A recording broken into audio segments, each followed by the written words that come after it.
Good morning বন্ধুরা, আপনারা কেমন আছেন? সকলকে সকালে শুভেচ্ছা জানিয়ে আজকের ব্লগটি শুরু করছি। তো এই হচ্ছে আমার ফুল গাছ, ব্যালকনিতে ফুল গাছ লাগিয়েছি। তো ফুল গাছে অনেকগুলো ফুল আসছে। আসসালামু আলাইকুম viewers, welcome back to my channel. আপনারা সবাই কেমন আছেন? আশা রাখছি যে যেখানে আছেন সুস্থ আছেন, ভালো আছেন। আমি আল্লাহর রহমতে এবং আপনাদের দয়ায় ভালো আছি। তো চলে আসলাম আজকেও আপনাদের মাঝে নতুন আর একটি ব্লগ ভিডিও নিয়ে। তো আজকের ব্লগে যা যা থাকতেছে আর কি, তো এখানে দেখতে পাচ্ছেন যে আমি হচ্ছে চুলায় ফুল দিচ্ছি, চুলায় আগুন ধরাচ্ছি, কারণ আমি চুলায় রান্না করব। আর আজকে রান্না করব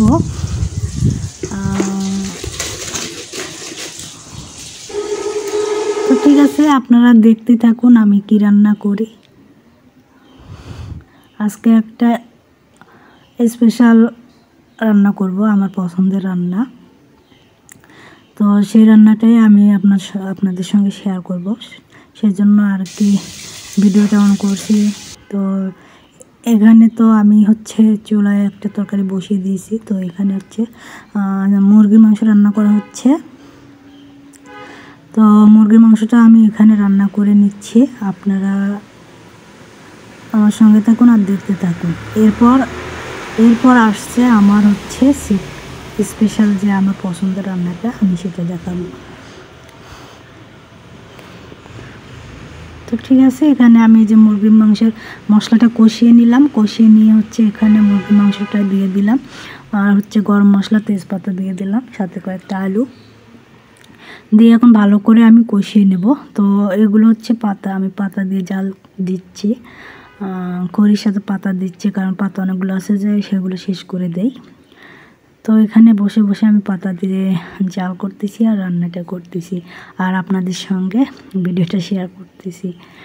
তো দেখেন কত সুন্দর আগুন চলতেছে, পাতাগুলো অনেক শুকনো। চুলায় রান্না করতে আমার অনেক ভালো লাগে, তো সেজন্য কষ্ট হলেও মাঝে মাঝে আমি চুলায় রান্না করি। তো গ্যাসে রান্না করতে করতে একঘেয়েমি হয়ে যায়, তো ভালো লাগে না, সেই জন্য তাদেরকে চুলায় রান্না করি। তো একটু মুরগি মাংসটা আমি ভালো করে কষিয়ে নিচ্ছি। তো এখানে হচ্ছে ক্যামেরাটা ওই সাইডে ছিল, তো ভাবলাম যে এই পাশে নিয়ে আসি, তো সেই জন্য আমি ক্যামেরাটা এইদিকে নিয়ে আসলাম। তো ক্যামেরাটা নিয়ে এসে রেখে এখানে আমি হচ্ছে আবারও চুলায় জাল করতেছি, কারণ চুলাটা নিভে গেছে। এই যে দেখুন, আমি এটা দিয়ে ফু দিচ্ছি। আমাদের এইদিকে এটাকে বলে ফুকনি, বুঝছেন? আপনার কী নামে চিনেন আমাকে জানাবেন। তো ওইটা দিয়ে ফু দিলে আর চুলাটা জ্বলে যায়। মুখ দিয়ে ফু দিতে গেলে অনেক সময় লাগে, আবার মুখে সাইডে পড়ে, তো মুখে তাপ লাগে, সেজন্য এইটাই ব্যবহার করা ভালো। তো আপনারা যারা চুলায় রান্না করেন তারা এরকম চোঙ্গা আর কি এটাকে বলে, তো আমাদের আঞ্চলিক ভাষায় হচ্ছে এটাকে ফুকনি বলে। তো বাঁশের আগার যে পাকা বাঁশের বাঁশ কাটার পর যে আগার যে অংশটুক থাকে, সেই অংশটুক ভালো করে গোল করে কেটে নিলে এরকম চোঙ্গা তৈরি হয়ে যায়। তো আমার এটা কিন্তু পাইপ, বুঝছেন, ওই পানির পাইপ লাগানো হয়েছিল, সেই অনেক মজবুত, অনেক শক্ত পাইপ, তার টুকরা আমি এরকম করে কেটে রেখে দিছি। তো এটা দিয়েই আমি হচ্ছে চুলাটা ফু দেই। তো এদিকে আমি মুরগি মাংসটা কষিয়ে একটু পানি দিয়ে জাল করতেছি, আবারও কষিয়ে নেবে, এর মধ্যে সিদ্ধ হয়ে যাবে। আর বারবার যেহেতু পাতা দিয়ে জাল করতেছি, পাতা বারবার ছিঁড়ে দিতে হচ্ছে, চুলায় দিয়ে দিতে হচ্ছে।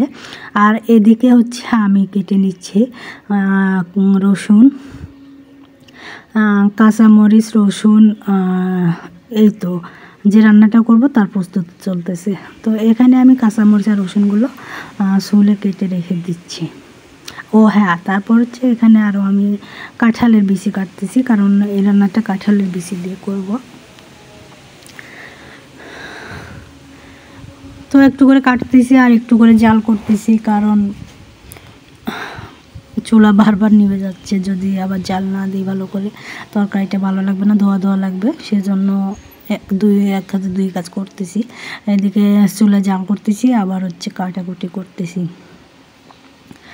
তো ওই তো আবারও ফু দিয়ে চুলাটা জ্বালিয়ে দিলাম। তো এইভাবেই আমি রান্নাটা করে নিলাম আর কি।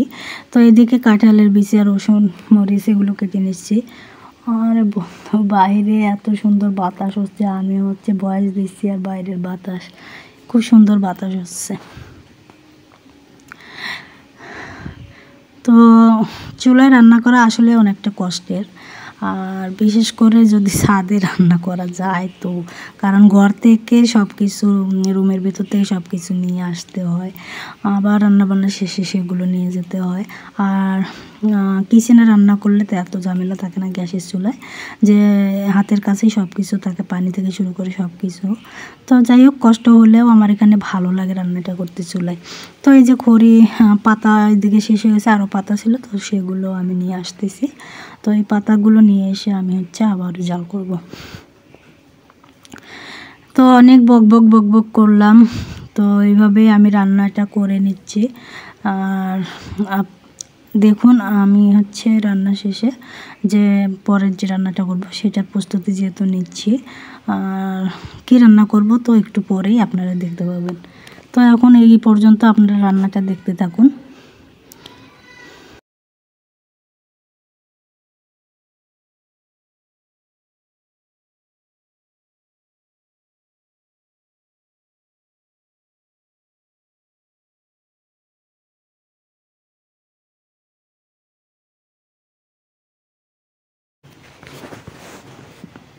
এই যে চলে আসছে বন্ধু, আমি কি রান্না করব আপনাদের দেখিয়ে দিলাম। তো এগুলো হচ্ছে সজনে পাতা। তো সজনে পাতাগুলো আমি ভালো করে বেছে নিচ্ছি, ডাটা থেকে পাতাগুলো শুধু আলাদা করতেছি আর চুলা জাল করতেছি। তো পাতাগুলো আলাদা করে ভালো করে ধুয়ে নেব। আজকে রেসিপিটা হবে সজনে পাতা দিয়ে কাঁঠালের বিচি দিয়ে একটা রান্না। আর এই রান্নাটাকে আমরা বলি পেলকা বা শোলকা। তো একটা তো আমি পাট শাকের শোলকা দেখিয়েছি, তো এটা হচ্ছে সজনে শাকের বা সজনে পাতা শোলকা বা পেলকা।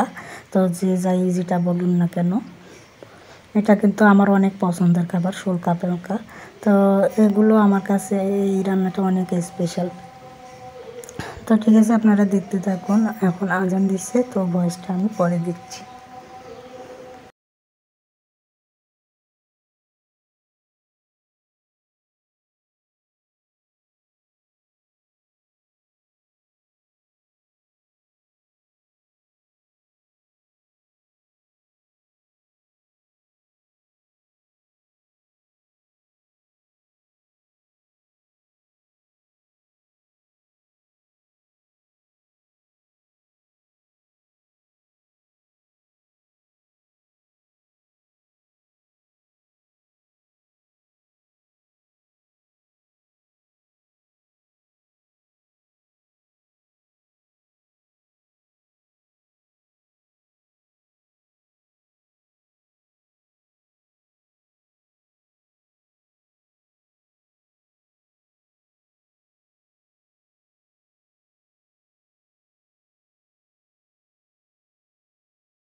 যাই হোক, আজান শেষ হয়ে গেল, আর এদিকে আমার হচ্ছে সজনে পাতা বাছা হয়ে গেছে, ধোয়া হয়ে গেছে, আর এদিকে সব রেডি করে রাখছি।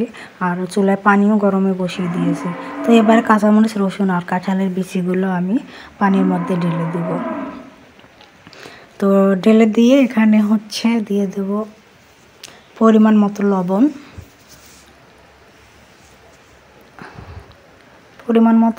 দিয়ে এর মধ্যে দেবো খাওয়ার সোডা, কারণ এই রান্নাটার প্রধান মশলা হচ্ছে সোডা। তো সোডা না দিলে এই শোলকা বা পেলকা রান্না করা যায় না। তো আমি একটুখানি সোডা দিয়ে দিলাম, আর দিয়ে দিয়েছি যে ধুয়ে রাখা সজনে পাতাগুলো। তো সজনে পাতাগুলো দিয়ে আমি ভালো করে নেড়ে চেড়ে ঢেকে দেবো। তো এখানে মশলা বিশেষ করে বেশি লাগে না, শুধু রসুন আর কাঁচামরিচ লাগে, আর স্বাদ মতো লবণ, সোডা। তো যাই হোক, এখন আমি ঢেকে দিয়ে ভালো করে জাল করে নিব। তো চুলা খড়ি শেষ হয়ে গেছে, এখন আবার খড়ি দিয়ে আমি চুলাটা ভালো করে জ্বালিয়ে দিচ্ছি।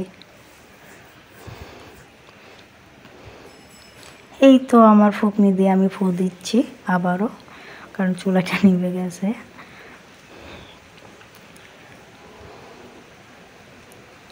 জ্বললো না, একাই জ্বলে যাবে। এই তো আবারও ঢাকনাটা উঠিয়ে নেড়ে ছেড়ে দিচ্ছি। পাতাগুলো অর্ধেক প্রায় সিদ্ধ হয়েই আসছে, আর কাঁঠালে বেশি সিদ্ধ হয়ে গেছে। তো আরও আমি জাল করব, পানিটা শুকিয়ে নেব কিছুটা, আর পাতাগুলো একদমই সিদ্ধ হয়ে একদম মিহি হয়ে যাবে। তো আমি ঢাকনা দিয়ে আবারও জাল করতেছি।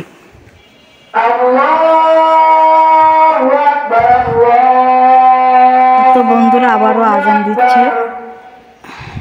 তো এই যে আমার শোলকা হয়ে গেছে হালকা। একটু চামচটা দিয়ে একটু গুটিয়ে গুটিয়ে দিব।